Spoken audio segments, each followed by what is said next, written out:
Olá pessoal, sejam bem-vindos ao nosso Conquistar. Eu sou o professor William Costa, estou aqui para te ajudar a conquistar a sua tão sonhada vaga na universidade. Bom, não esqueça, aproveitando aí, não esqueça de seguir a gente nas redes sociais, @centrodemídias_am, e quando postar alguma coisa do Conquistar, coloque lá a hashtag, olha, hashtag Projeto Conquistar Seducan. E o que nós temos na nossa aula? Olha só, episódio 5, aulão, Física, mano, esquentou que só. Qual é o detalhamento? Formas de propagação de calor. Espero que vocês estejam ansiosos para entender detalhadamente tudo sobre formas de propagação de calor. Então, vamos para o nosso primeiro quiz. Vem com a gente! No nosso primeiro quiz, olha só, nós temos uma perguntinha aí para você, olha. Você consegue manter seus dedos ao lado da chama de uma vela sem se queimar, mas não pode mantê-los acima da chama. Por quê? Aí na letra A, o frio se afasta da vela pela lateral. Na letra B, a vela não emite calor em todas as direções. Letra C, o ar frio, por ser mais denso, sobe. Letra D, o calor é transportado para cima pela convecção do ar. Então, eu vou deixar uns minutinhos aí para você pensar aí na nossa resposta. Daqui a pouco a gente volta.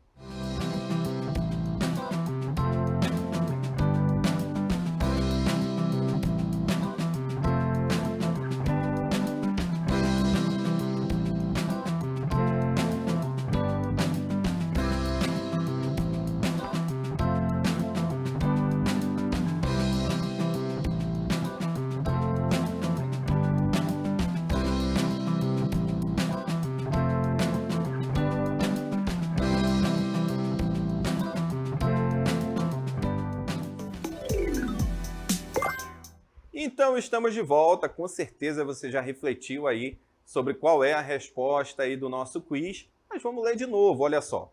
Você consegue manter os dedos da sua mão, né, ao lado da chama de uma vela, mas não consegue manter acima. Por quê? Não é? Por que que você consegue colocar a mão do lado da vela, mas não consegue colocar a mão aqui em cima, olha, da vela, da chama da vela? Letra A, olha, o frio se afasta da vela pela lateral. Nada a ver, né? A gente já viu que frio não é um conceito físico, né? Então não pode ser a letra A. Letra B, olha, a vela não emite calor em todas as direções. Na verdade, ela emite calor em todas as direções, não é? Então, não é a letra B, porque afinal a chama da vela vai se emitir ali como se fosse uma esfera, tá certo? Nós vamos já ver o porquê disso. Na letra C, o ar frio... Opa, falou ar frio, já era, né? Olha só. O ar frio, por ser mais denso, sobe. O ar frio, ele não é... Ele é mais denso, só que o ar mais denso, ele não sobe, não é? Ele desce, tá certo? E na letra D, o calor é transportado para cima pela convecção do ar. Qual é a nossa resposta? Olha só. Letra D, o calor é transportado para cima pela convecção do ar. Como o ar é um mau condutor de calor, muito pouco calor se transmite para os lados. Por isso, o calor é transportado para cima pela convecção do ar.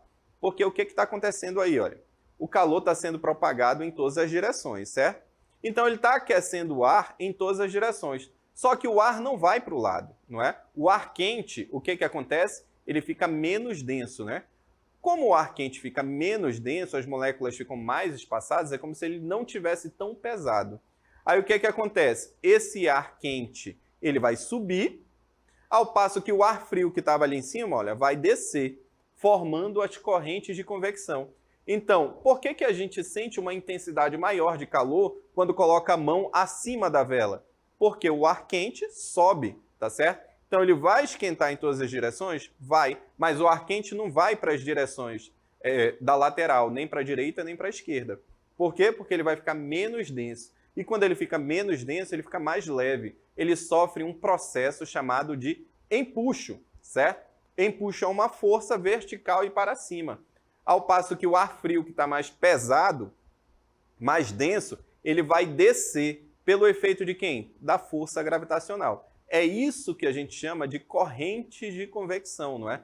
Quando ocorre esse movimento das massas de fluido, tá certo? Pode ser o ar, pode ser a água, não é?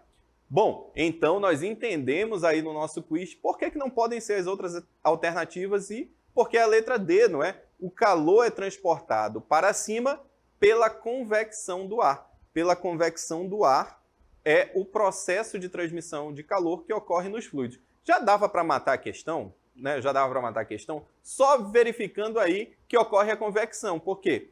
O processo de transmissão de calor que ocorre nos fluidos é o quê? Convecção. Não é? Então, nós já mataríamos a questão assim, mas nós, pequenos cientistas, já sabemos aí o quê? Que o calor ele se propaga por convecção através dessas correntes de convecção, certo? Espero que vocês tenham entendido direitinho o quiz, mas para entender ainda mais, nós vamos agora para o nosso conteúdo. Vem com a gente! Então, pessoal, nós estamos investigando os fenômenos ligados à temperatura e ao calor. Temperatura é o grau de agitação das moléculas, é a energia cinética média translacional das moléculas, tá certo? E temperatura é diferente de calor. Calor é uma energia que está sendo transferida entre os corpos em razão da diferença de temperatura. Você tendo esses dois conceitos em mente, você consegue resolver uma gama de questões de vestibular imensas, tá certo? Mas para fixar ainda mais, vamos agora ao conceito de calor, olha só. Calor é a energia térmica em trânsito de um corpo com maior temperatura para um corpo com menor temperatura. Veja, calor é aquela energia que está sendo transferida entre os corpos, tá certo? Não é aquela energia que está num corpo, não é uma energia potencial, tá certo? Calor é uma energia em trânsito. E ela só ocorre quando eu tenho dois corpos, pelo menos dois corpos, claro, né? Pelo menos dois, com temperaturas diferentes. O fluxo de calor ele não existe quando eu tenho dois corpos com a mesma temperatura, beleza?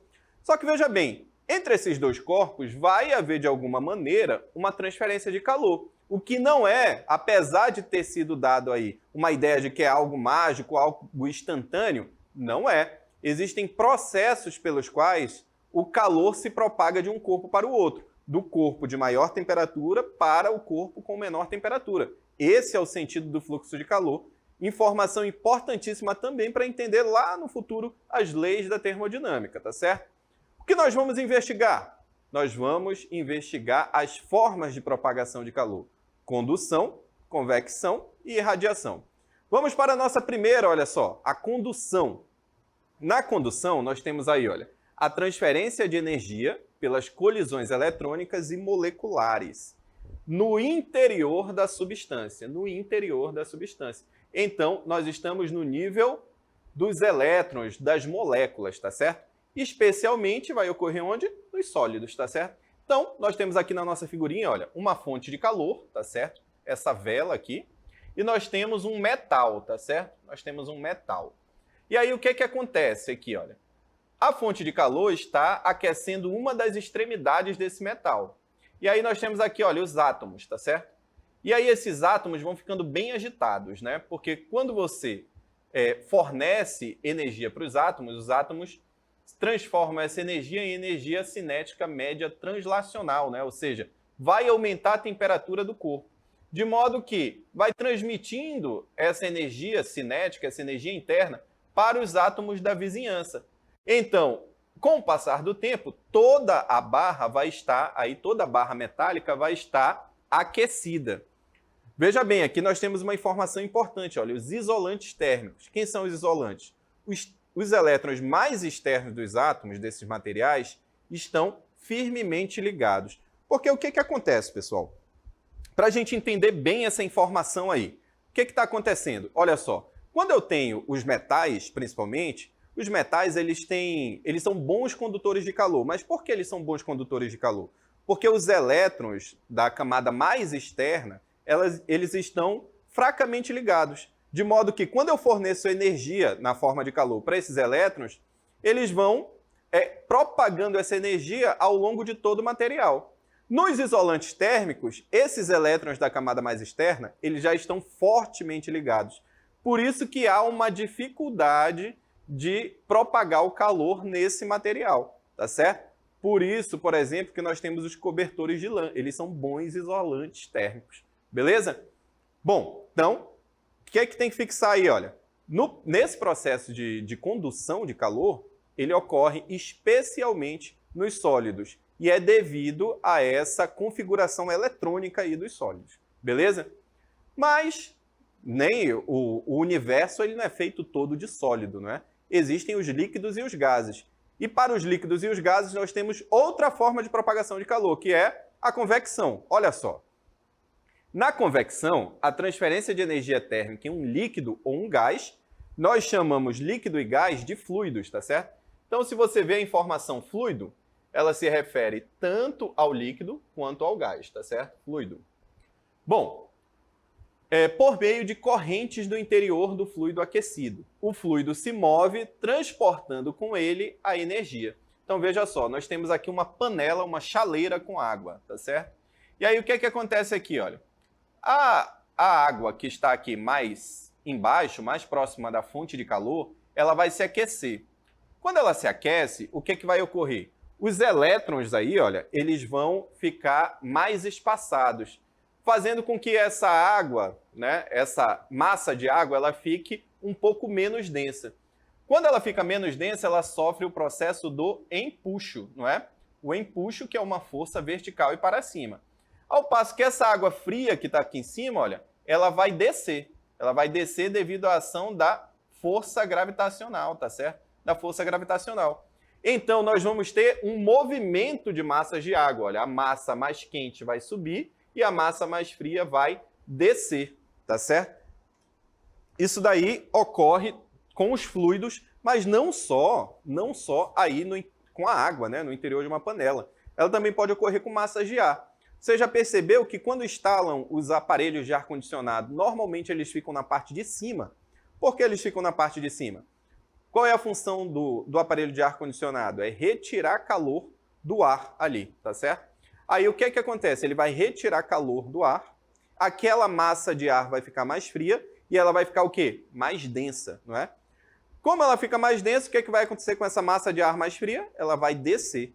Ao passo que a massa de ar que estava aqui embaixo, que estava mais quente, vai subir. E aí vai sempre ter essa corrente de convecção resfriando todo o ar da sala onde está instalado esse ar-condicionado. Isso acontece também na formação do clima, não é? Na formação do clima das diferentes regiões, também as massas de ar, elas se movimentam a partir do quê? A partir desse fluxo de calor. Inclusive, a formação de um tipo de chuva aqui da nossa região, que são as chuvas convectivas. A nossa floresta é muito densa, ela faz a evapotranspiração, manda uma massa de ar quente lá para cima, não é? Aí essas nuvens elas ficam carregadas e depois elas precipitam com ar frio na forma de chuva também, porque elas acabam se condensando na subida e na descida elas precipitam em água no estado líquido. Essas chuvas convectivas, elas ocorrem a partir do fenômeno da convecção, tá certo? E aqui, como a nossa floresta é muito densa e muito abundante, nós conseguimos formar rios voadores que levam, inclusive, essas massas de ar lá para o centro-oeste, a partir do movimento dessas massas de ar que saem daqui da Amazônia e chegam lá no centro-oeste. Interessante, não é? Você entender a dinâmica climática do planeta a partir do conhecimento aí de convecção. Legal, né? Só que já vimos que o nosso principal fornecedor de calor é quem? É o Sol, não é? Como a energia na forma de calor, sai lá do Sol e chega aqui na superfície da Terra? É através de outro processo de transmissão de calor. É a irradiação. Olha só. Na irradiação, a transferência de energia é feita por ondas eletromagnéticas, tá certo? E aí essas ondas eletromagnéticas, você já conhece algumas. Algumas estão na faixa do visível. A luz é uma onda eletromagnética, tá certo? Então elas transportam energia. Então veja só, nós temos o Sol e esse Sol emite ondas eletromagnéticas até a superfície da Terra, certo? Essa emissão de ondas eletromagnéticas, olha, está descrita aqui, olha. Nós chamamos de emissão de energia radiante. Todas as substâncias a qualquer temperatura acima do zero absoluto emitem energia radiante. Então, qualquer corpo que tem uma temperatura acima do zero, ele emite energia radiante, tá certo? Qualquer corpo com temperatura acima do zero vai emitir energia radiante. Olha, veja só, em algumas situações nós já vimos, por exemplo, essa situação com as câmeras térmicas, né? As câmeras térmicas, elas conseguem captar a imagem das pessoas a partir dessa emissão de ondas eletromagnéticas. Quer outro exemplo? Quando você mede a temperatura de alguém com o termômetro de infravermelho. Você está emitindo ondas eletromagnéticas e o termômetro de infravermelho, ele capta essas ondas eletromagnéticas. E aí, a partir dessa captação das ondas eletromagnéticas que você está emitindo, ele dá uma leitura de temperatura. Mas vamos voltar lá e vamos ver a absorção de energia radiante. Olha só. A absorção de energia radiante, bons emissores de energia radiante são também bons absorvedores de energia radiante. Então, nós temos aí que bons emissores são bons absorvedores. Que é um exemplo de um bom absorvedor de energia radiante? Os olhos. Os olhos, quando a luz é emitida, os olhos captam essas luzes que são emitidas e fazem com que você forme imagens lá no seu cérebro. A partir de quê? Da captação dessas ondas emitidas. Então, o olho humano é um absorvedor de energia radiante. Bons emissores são bons absorvedores. Agora, pensa o seguinte, se todo mundo está emitindo, como é que a energia não acaba, não é? Se todo mundo emite energia radiante, por que a energia daquele corpo não acaba? Porque também bons emissores são bons absorvedores de energia radiante, tá certo? Tudo está emitindo e tudo está absorvendo energia radiante, beleza? Só que tem mais um fenômeno aí com a energia radiante, que é a reflexão de energia radiante. Olha só, na reflexão, a absorção e a reflexão são fenômenos que se opõem, não é? Um bom absorvedor de energia radiante reflete muito pouco ou nada de energia radiante e parece como escuro, tá certo? Então, o corpo que é um bom absorvedor de energia radiante, ele é escuro, tá certo? Por quê? Porque ele não vai refletir nada. Como ele não reflete nenhuma cor, ele aparenta ser escuro. Vamos ver a partir da irradiação solar, que a gente vem tratando desde o início aqui, para introduzir o tema, como é que ocorre? Olha só. Nós temos aí o Sol emitindo energia radiante, não é? A Terra vai absorver uma parte dessa energia radiante e a outra parte ela vai emitir de volta também, tá certo? Porque bons absorvedores de energia são bons emissores de energia também, tá certo? O professor que vos fala aqui está também emitindo energia radiante e também está absorvendo energia radiante, beleza? Umas informações complementares aí, só para a gente esquematizar. Olha só. Um bom absorvedor parece escuro, tá certo? O absorvedor perfeito não reflete qualquer energia radiante e parece completamente negro. Um mau absorvedor de energia radiante parece branco, tá certo? Então, quando é um mau absorvedor, quer dizer que ele está emitindo mais ondas eletromagnéticas. Quando ele emite, ele vai parecer branco. Quando ele absorve, ele vai parecer negro, tá certo? Vamos ver algumas imagens, olha só. Nós temos aí a fuligem. A fuligem, nessa primeira imagem, ela parece negra, então ela é um bom absorvedor, não é? Ali nós temos um lago calminho, ele reflete a energia radiante, não é? Nós temos a larva de um vulcão. A larva de um vulcão está absorvendo a energia radiante. E temos também um espelho, o espelho está refletindo a energia radiante. Só com as informações que a gente acabou de colocar aí para vocês, essas observaçõezinhas, a gente consegue resolver uma questão do Enem. Olha só, Enem 2018, duas jarras idênticas foram pintadas, uma de branco e outra de preto, e colocadas cheias de água na geladeira. No dia seguinte, com a água a 8 graus Celsius, foram retiradas da geladeira e foi medido o tempo decorrido para que a água em cada uma delas atingisse a temperatura ambiente. Em seguida, a água das duas jarras foi aquecida até 90 graus Celsius e novamente foi medido o tempo decorrido para que a água nas jarras atingisse a temperatura ambiente. Qual jarra demorou menos tempo para chegar à temperatura ambiente nessas duas situações? Bons emissores são bons absorvedores. Então, a resposta é a letra A, porque olha só, a jarra preta demora menos tempo nas duas situações. Vamos ver o nosso gabarito? Nosso gabarito está aí. Bons emissores de energia radiante são também bons absorvedores dela. Um bom absorvedor parece escuro. Por isso que a jarra preta vai chegar aí na temperatura ambiente mais rápido, porque ela é uma boa emissora e também uma boa absorvedora de energia radiante. Tá certo, pessoal? Então tá aí, com pequenas informações a gente conseguiu resolver essa questão. Um bom absorvedor de energia radiante é um bom emissor de energia radiante é um bom absorvedor de energia radiante, beleza? O corpo negro, ele faz esse papel, ok? Vamos ver mais uma questão do Enem, olha só. Em dias com baixas temperaturas, as pessoas utilizam casacos ou blusas de lã com o intuito de minimizar a sensação de frio.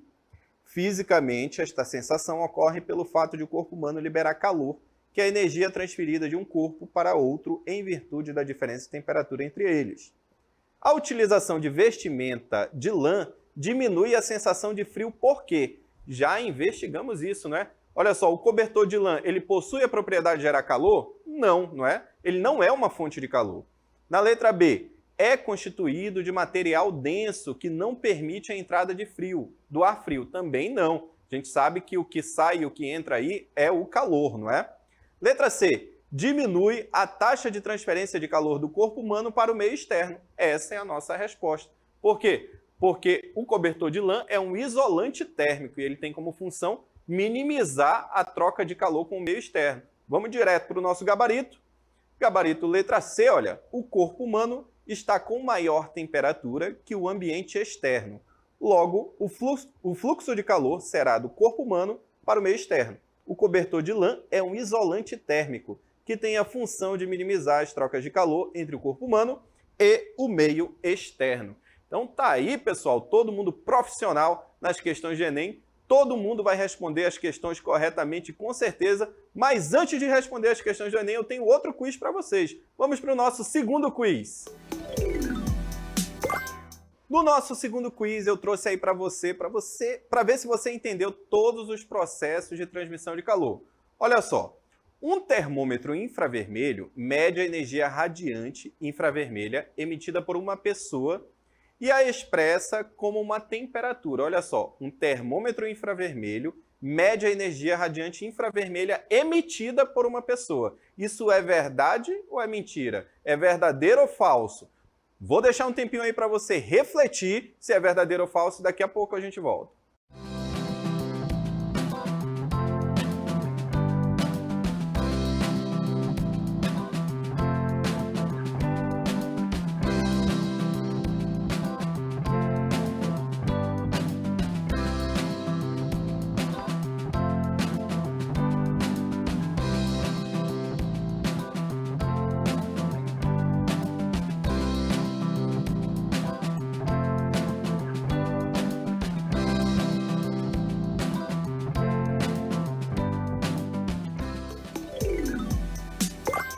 Então você já pensou aí, não é, na resposta e com certeza você acertou, não é? Vamos ler de novo, olha só. Um termômetro de infravermelho mede a energia radiante infravermelha emitida por uma pessoa e a expressa com um valor de temperatura.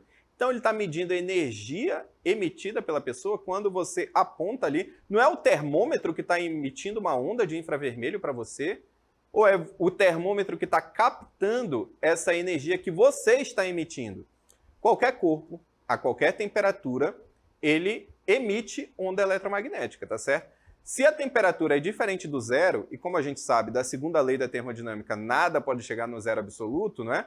Então, como um corpo ali, ele tem uma temperatura diferente do zero absoluto, o que acontece? Ele está emitindo ondas eletromagnéticas. Se ele emite ondas eletromagnéticas, qual é a função do aparelho, do termômetro de infravermelho? É captar essas ondas eletromagnéticas. Qual é a onda eletromagnética que ele capta? As ondas na faixa do infravermelho, tá certo?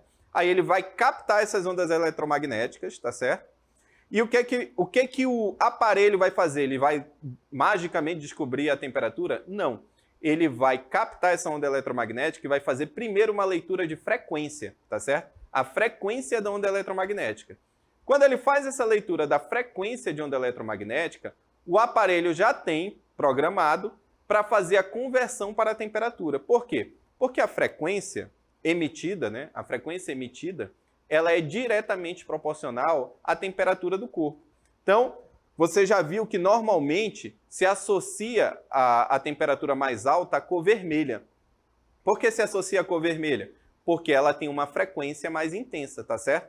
Aí a frequência corresponde à cor vermelha, tá certo? Em temperaturas mais altas ainda, vai ficando mais amarelada. Em temperaturas muito altas, como a da superfície do Sol, a luz é branca. A luz emitida pelo Sol, embora a gente retrate como amarela, na verdade, ela é uma luz branca. Então, a nossa resposta aí do nosso quiz é, olha só, verdadeiro. Todos os corpos com temperatura diferente do zero absoluto emitem energia radiante.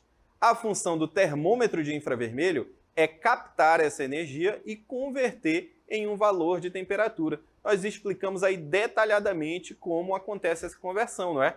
O termômetro vai captar uma onda eletromagnética, não é? Ele é um receptor de onda eletromagnética, vai fazer uma leitura de frequência e converter em uma temperatura. Por quê? Porque frequência é diretamente proporcional à temperatura. Beleza, pessoal? Espero que vocês tenham entendido aí a nossa aula, tenham gostado, tenham aproveitado cada momento. E nós vamos agora chamar o nosso cronograma de estudos. Olha só. Então, a partir de agora, olha, nós vamos montar aí um cronograma de estudos para vocês aprofundarem ainda mais o conhecimento sobre calor, temperatura, sobre os processos de transmissão de calor, como o calor se propaga ali nos gases, o que nós utilizamos como ferramentas para caracterizar os gases. Então, olha só o nosso cronograma. Primeiro, termometria, as escalas termométricas. Você deve conhecer a escala Celsius, Fahrenheit e Kelvin, tá certo? A escala Kelvin é a escala principal aí na ciência física, né? Em toda a ciência, porque ela define também o nível de energia dos corpos. Nada pode atingir o 0 Kelvin, tá certo? Essas informações você aprende aí nas escalas termométricas. Colocamos aí também transformações gasosas, tá certo?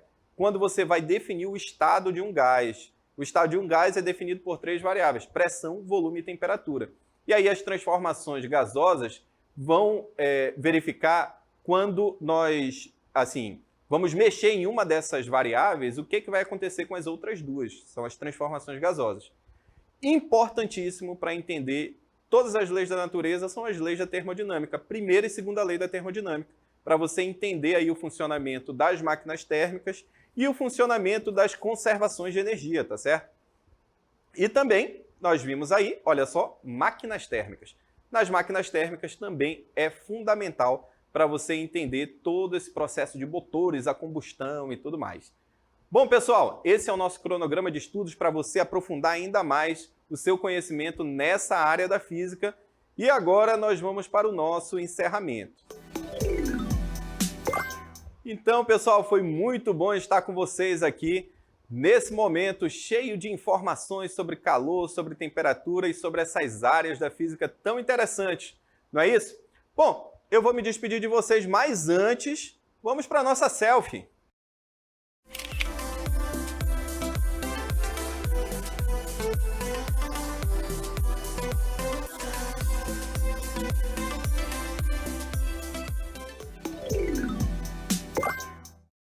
É isso aí, pessoal. Olha só, fez a selfie com o professor? Posta lá no Instagram, segue o nosso Instagram ali, @centrodemídias_am. Postou a foto? Marca o Centro de Mídias e também marca a nossa hashtag aí, olha, Projeto Conquistar Seducan, tá certo? Então, não esqueça de postar a foto com o professor. E aqui eu me despeço de vocês, pessoal. Nós nos encontramos numa próxima. Tchau, pessoal!